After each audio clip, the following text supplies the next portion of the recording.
साथ संगत जी, अभी आप भजन सुन रहे थे। भजन का एक एक शब्द हम आपको चेतावनी दे रहा था, चेतन कर रहा था कि ये जीवन कर्म का आधार है। ये जीवन कर्म के आधार पर मिला हुआ है और कर्म से इस ब्रह्मांड में कोई अछूता नहीं है। हे बंदे, तू जिस मोह में, जिस माया में, जिस अहंकार में घूम रहा है,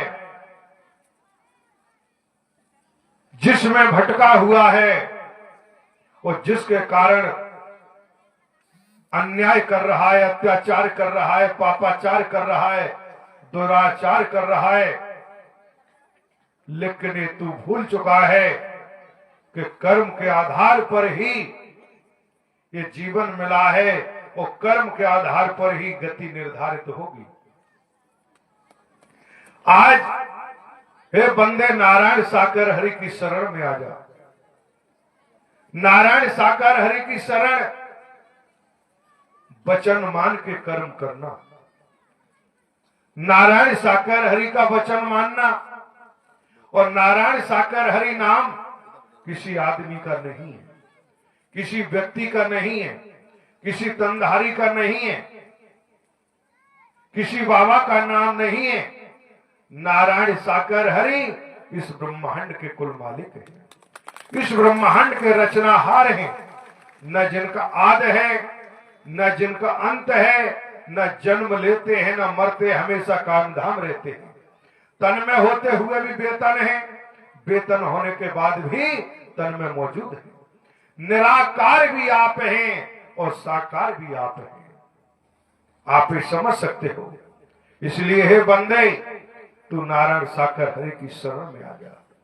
नारायण साकर हरि का वचन मान के चल पड़। वचन को कर्म में ढाल ले, व्यवहारिक रूप देना शुरू कर दे, तो जन्म मरण के बंधन से बच जाएगा। जो भोग योनियों में कर्म फल भोगते आए भिन्न भिन्न शरीरों में, भोग योनियों के बाद ये मानव शरीर पाया है। और आज नारायण साकर हरि को न पहचाना, वो परम सत्य आवाज को न पहचाना, वो परम सत्य का शंखनाद न जाना, इस ब्रह्मांड में कर्म की मार से कोई बचा नहीं है। चाहे राजा हो, बलि हो, ओलिया हो, रंक हो, कोई भी हो जगत में, अधिकारी हो, कर्मचारी हो, मंत्री हो, संतरी हो, कोई भी हो, कर्म से कोई अछूता नहीं, कर्म से नहीं बच पाया। इसलिए हे मानव, हे बंदे, ये मानव जीवन मिला, इसे बर्बाद मत करो, इन सांसों को बर्बाद मत करो।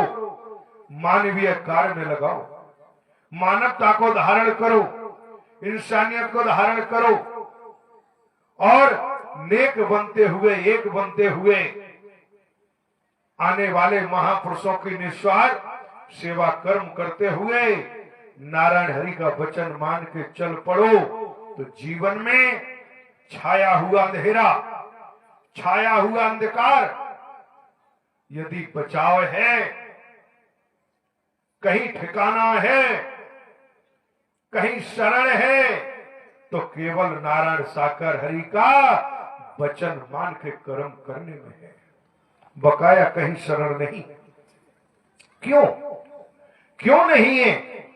क्योंकि ब्रह्मांड के कुल मालिक एक थे, एक हैं और एक ही रहेंगे। इसलिए वास्तव में जब नारायण हरि का वचन मान के जो चलता है, वही समझता है कि उसका जीवन किस तरह से महकने लगा।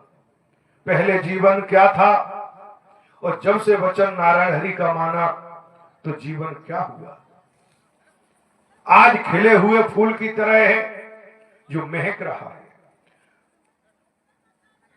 वचन से भी, कर्म से भी, उठक बैठक, भाषा शैली सम्मान भी हो गई। नारायण साकर हरि परमात्मा के वचनों से ओतप्रोत सराबोर जिसका जीवन हो गया वही देव पुरुष है, देवी स्वरूपा है। इसलिए आज नारायण साकर हरि जी ने अवसर दिया है, मानव मंगल मिलन सद्भावना समागम में पहुंचे हैं तो नारायण हरि का वचन मान के जरूर चले। जो भजन के बोल आ रहे थे कि जीवन कर्म का आधार है और नारायण हरि की शरण में आएगा तो कर्म बंधन से बच जाता है। क्यों? जन्म मरण के बंधन से बच जाता है, क्योंकि जो कर्म योगी है वो न जन्मता है ना मरता है। इसलिए स्पष्ट उजागर है कि नारायण हरि का वचन मान के चल पड़ो। नारायण हरि को बाबा साधु संत महात्मा समझने की भूल मत करना। यदि बाबा व्यक्ति साधु संत समझते रहे तो अंत मता सुगता।